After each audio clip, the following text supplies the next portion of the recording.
Hello दोस्तों, आप सभी का हमारे YouTube channel Veeri math classes पर स्वागत है। हमारा टॉपिक है टाइम एंड डिस्टेंस, समय और दूरी।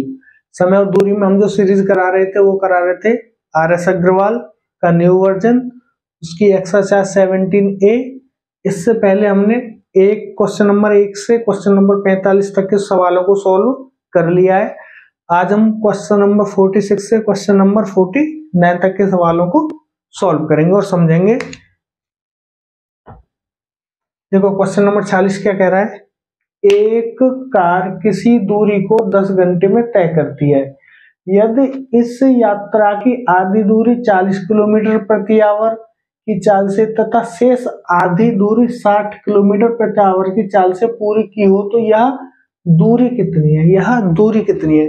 अब आप देखो, हमको दूरी का फॉर्मूला पता है, हमको दूरी निकालनी है। ठीक है, दूरी का क्वेश्चन नंबर 46 हमको क्या निकालनी है, दूरी।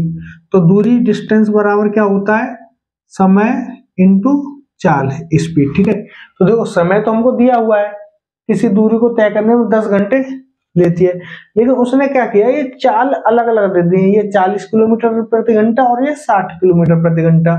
तो इस तरीके के सवालों को आप जब सॉल्व करोगे, आपको समझना क्या है, समझना ये है कि हमारी टोटल दूरी है, ये इसमें से आधी कर दी। ये किया उसने 40 किलोमीटर प्रति आवर और ये किया उसने 60 किलोमीटर प्रति आवर, लेकिन ये दूरी और ये दूरी दोनों सेम है। तो आप हमेशा याद रखना, अगर चाल अलग अलग हो, दूरी सेम हो, दूरी बराबर हो और जो स्पीड है, जो गति है, जो चाल है वो अलग अलग हो, तो उसमें हम क्या निकाल लेते हैं, औसत चाल। उसके लिए क्या जरूरी है, दूरी हमारी बराबर होनी चाहिए। तो इसकी औसत चाल निकालेंगे तो औसत चाल कितनी आ जाएगी हमारी, औसत चाल हमारी कितनी आ जाएगी। औसत चाल क्या होता है, 2xy बट्टे x प्लस वाई। तो एक स्पीड x होती है और दूसरी स्पीड y होती है। तो क्या करेंगे, 2 इंटू 40 इंटू 60 अपॉन 40 प्लस 60। तो कितना आ जाएगा, देखो 2 इंटू ये इनका मल्टीप्लाई कर दो, 2400 हो गया ऊपर और नीचे हो जाएगा 100। तो कितना आ जाएगा ये हमारा 48 किलोमीटर प्रति आवर। इन दोनों जीरो से दोनों जीरो कटेंगे। अब देखो हमारी स्पीड कितनी आ गई, 48 किलोमीटर प्रति आवर। मतलब इसका मतलब क्या है, उसने ये जो चाल चल रही है यहाँ से जो यहाँ तक की दूरी करी है, उसकी औसत चाल कितनी है, 48 किलोमीटर प्रति आवर। अब देखो उसकी औसत चाल है 48 किलोमीटर प्रति आवर, उसको लगा समय कितना, 10 घंटे। तो इससे हम क्या निकालेंगे, दूरी। तो दूरी बराबर कितनी आ जाएगी, डी बराबर कितना आ जाएगा, समय कितना 10 और चाल कितनी है 48। तो दूरी आ जाएगी हमारी 480 किलोमीटर। ये आ गई हमारी दूरी 480 किलोमीटर और यही हमारा आंसर हो गया। अगर एक बार में आपकी समझ में नहीं आता है तो बैक करके एक बार दोबारा आप इसको देख लेना। बस आपको ये याद रखना है, अगर हमारी दूरी बराबर है और चाल अलग अलग है, उससे हम क्या निकाल लेते हैं, औसत चाल। औसत चाल का formula 2xy upon x plus y. अब देखो क्वेश्चन नंबर 47। एक व्यक्ति बिंदु A से B तक 4 किलोमीटर प्रति आवर की गति से जाता है तथा वापस 6 किलोमीटर प्रति आवर की चाल से लौटता है। A से B तक तथा B से A तक आने में लगे समय का अनुपात क्या होगा। देखो एक बिंदु A से B तक जा रहा है, देखो इसमें 2-3 तरीके से इसको निकाल सकते हो। क्वेश्चन नंबर 47 मैं आपको अलग अलग बता देता। देखो वो बिंदु A से, यहाँ बिंदु हमारा A है और यहाँ हमारा बिंदु B है। अब वो A से B तक गया, 4 किलोमीटर प्रति घंटा की स्पीड से जाता है, वापस 6 किलोमीटर प्रति घंटा की स्पीड से आता है। गया कितना, 4 किलोमीटर प्रति आवर, वापस कितना आया, 6 किलोमीटर प्रति आवर। अब उसका क्या है, हमको इसमें समय का अनुपात निकालना है।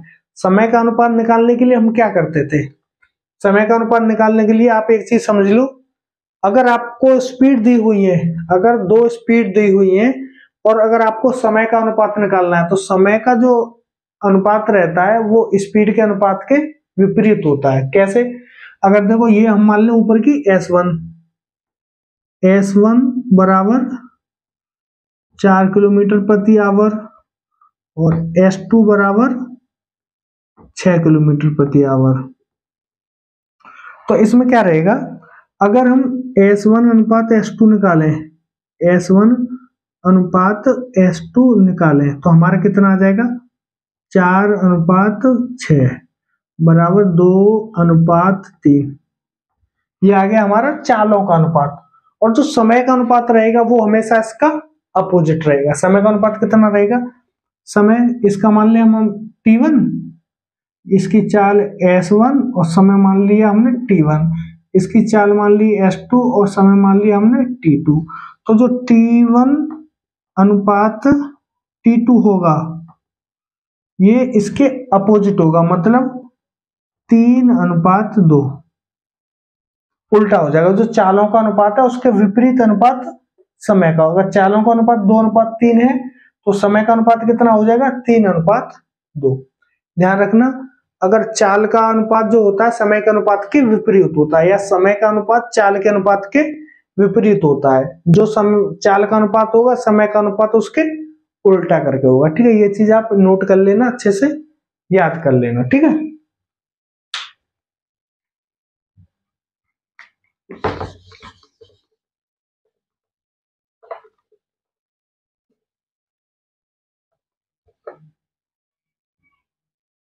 अब देखो question number 48, solution question number 48 क्या कह रहा है।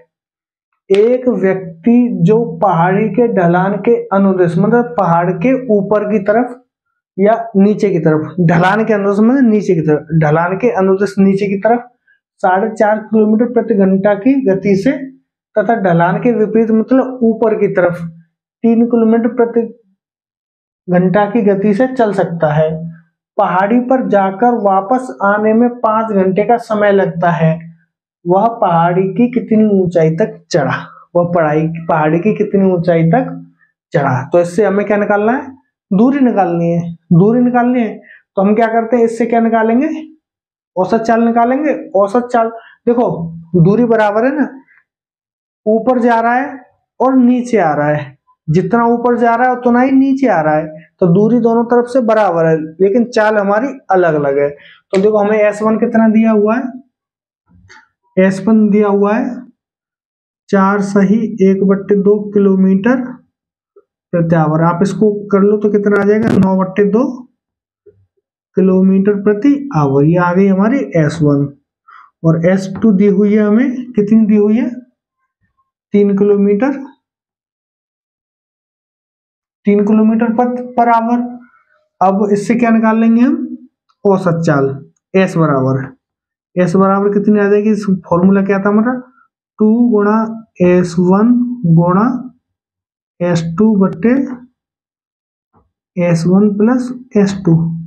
एक्स वाई की जगह पर हमने क्या मान ली, S1 और S2, तो 2 गुणा कितना आ जाएगा, ये 9/2 गुणा ये कितना आ जाएगा, 3 बट्टे कितना आ जाएगा, 9/2 प्लस 3। अब देखो आप इसकी काटपीट करोगे, नीचे कितना आ जाएगा, देखो ये 2 से ये 2 खत्म हो जाएगा, ये इसका एलसीएम लेंगे, यहाँ हो जाएगा 6। तो देखो कितना आएगा, 2 गुणा 9 गुणा 3/9 प्लस 6, तो कितना आ जाएगा, ये 2 गुणा 3 गुणा 9/15।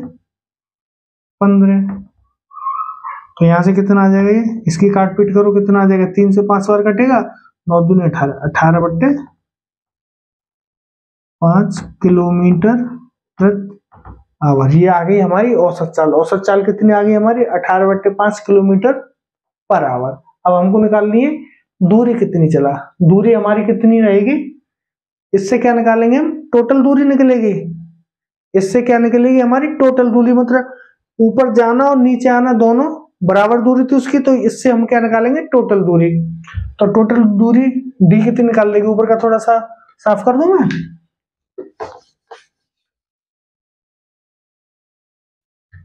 अब देखो डी कितना रहेगा, डी रहेगा T गुणा एस।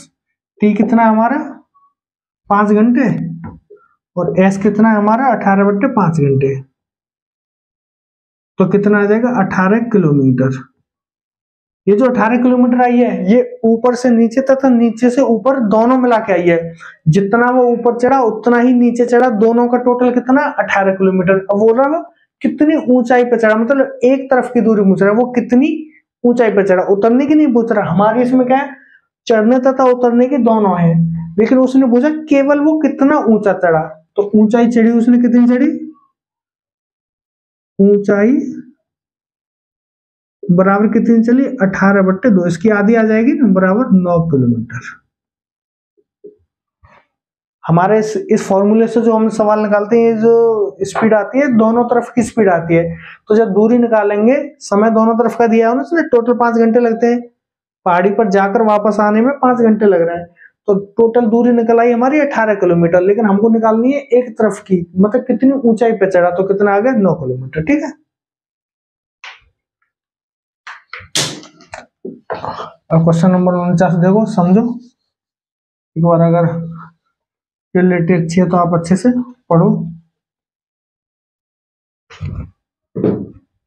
क्वेश्चन नंबर 49 में क्या कह रहा है, एक रेलगाड़ी अपनी सामान्य गति से कुछ दूरी तय करती है।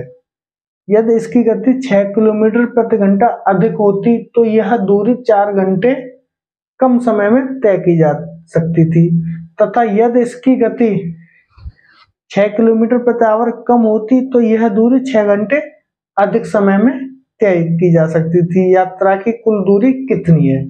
अब देखो, अगर स्पीड कम हो रही है, समय कम हो रहा है, स्पीड बढ़ रही है, समय बढ़ रहा है, तो इस तरीके के फॉर्मूले हमने आपको बताए थे। इस तरीके के सवालों को आप कैसे करते हो, कैसे करते हैं, देखो पहली कंडीशन और दूसरी कंडीशन, दोनों कंडीशन हमको लगानी पड़ेंगी, हमारा आंसर आ जाएगा। कैसे आ जाएगा, देखो पहली कंडीशन से दूरी कितनी निकलेगी हमारी, पहली कंडीशन से दूरी हमने क्या बताया था, पहले हम मानेंगे माना सामान्य चाल, माना सामान्य चाल बराबर x किलोमीटर प्रति आवर। ठीक है, सामान्य चाल होगी उसकी x किलोमीटर प्रति आवर, हमने मान ली उसकी सामान्य चाल। ठीक है, कितनी मान ली x किलोमीटर प्रति आवर। तो इस तरीके के सवालों को आप क्या करते थे, इससे जब हम दूरी निकालते थे, समय कम ज्यादा हो रहा है और चाल कम ज्यादा हो रही है, तो उसमें हम फॉर्मूले क्या क्या फॉर्मूला निकालते थे, d बराबर दूरी हमारी कितनी आ जाएगी, जो हमारी पहले लिखते थे सामान्य चाल, सामान्य चाल कितनी है x, घटी या बड़ी कितनी चाल, चाल कितनी हो रही है, यदि इस देखो एक रेलगाड़ी अपनी सामान्य गति से कुछ दूरी तय करती है, सामान्य गति से उसने कोई दूरी तय कर ली दूरी तय। अब उसने कंडीशन दी है यदि इसकी गति 6 किलोमीटर प्रति घंटा अधिक हो, हम क्या करते हैं, पहले तो लिखते हैं सामान्य चाल और फिर कोष्टक में लिखते हैं परिवर्तन के बाद चाल कितनी हो जाएगी 6 किलोमीटर प्रति घंटा अधिक, मतलब x प्लस 6, और बट्टे कितनी घटी या बढ़ी, देखो अगर यहाँ पर बढ़ रही है तो यहाँ प्लस लगा देंगे, और अगर यहाँ पर घट रही है तो यहाँ पर हम माइनस लगा देंगे। ठीक है,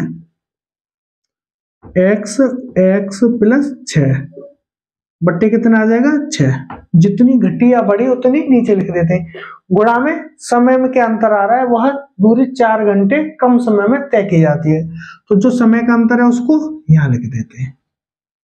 समझना, सामान्य चाल फिर कोष्टक में परिवर्तित चाल, सामान्य चाल हमारी कितनी है x और परिवर्तित चाल कितनी होगी हमारी x प्लस 6 किलोमीटर प्रति घंटा बढ़ाई, तो कितनी बढ़ाई उसका नीचे भाग कर देते हैं, और गुणा में समय का परिवर्तन कितने घंटे कम या ज्यादा उसका हम यहाँ पे मल्टीप्लाई कर देते हैं। ये हो गई हमारी पहली कंडीशन। इसी तरीके से हमारी दूसरी कंडीशन से भी डी निकालेंगे, दूसरी कंडीशन से डी कितनी निकलेगी, देखो सामान्य चाल तो हमारी आएगी और इसके मल्टीप्लाई में कोष्टक में क्या आ जाएगा परिवर्तित चाल, परिवर्तित चाल कितनी 6 किलोमीटर प्रति आवर कम होती है, तो यहाँ क्या कर देंगे हम x माइनस 6, जितनी कम या बड़ी उसका नीचे भाग करेंगे और मल्टीप्लाई में करेंगे समय या दूरी 6 घंटे अधिक, कम हुआ हो या अधिक हुआ हो उसका इसमें कर देते हैं मल्टीप्लाई। अब ये दूरी और ये दूरी हमारी दोनों बराबर है, पहली कंडीशन से निकाली दूरी और दूसरी कंडीशन से निकाली दूरी दोनों बराबर है। इस चीज में समझ लेना, अगर स्पीड कम या ज्यादा हो रही है और फिर समय में अंतर आ रहा है तो उससे हम डिस्टेंस निकालने का ये फॉर्मूला निकालते हैं। ये फॉर्मूला हमारा कहीं से नहीं है, जो हम इक्वेशन बना के जो सवाल को सॉल्व करते हैं ना, वहीं का ये फॉर्मूला है। बस आपको हमने ये निकाल के दे दिया है कि आप डायरेक्ट इसमें सवाल को जो मान दिए हुए क्वेश्चन में वो लगाओ और अपना आंसर निकाल दो, ठीक है। अब देखो ये डी और ये डी दोनों बराबर है, तो ये वैल्यू और ये वैल्यू दोनों हमारी हो जाएंगी बराबर। कैसे हो जाएंगी, कैसे लिखेंगे,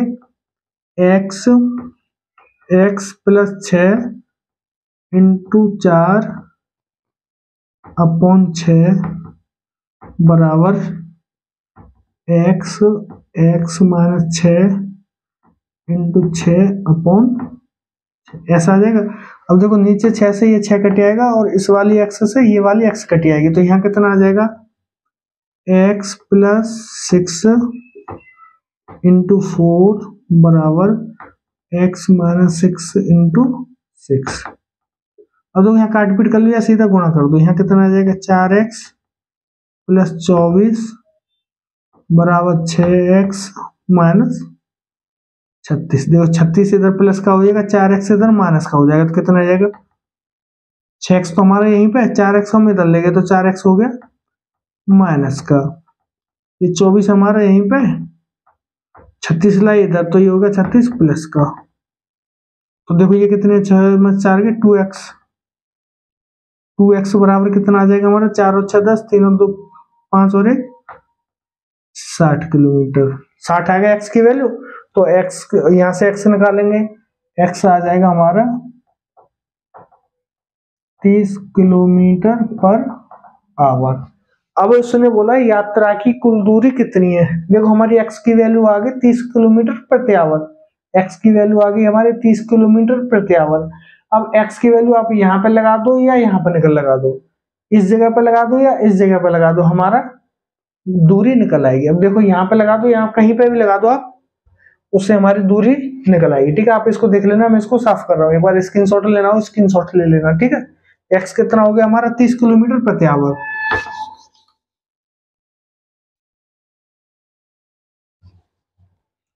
एक्स की वैल्यू कितनी आ गई हमारी, एक्स बराबर 30 किलोमीटर प्रति आवर। यहाँ से डी इसमें मैं इस वाले में लगा रहा हूँ, ठीक है। तो डी बराबर कितना हो जाएगा, एक्स की पर 30 लिखो, 30 और अंदर 30 माइनस 6 इंटू 6 अपॉन 6।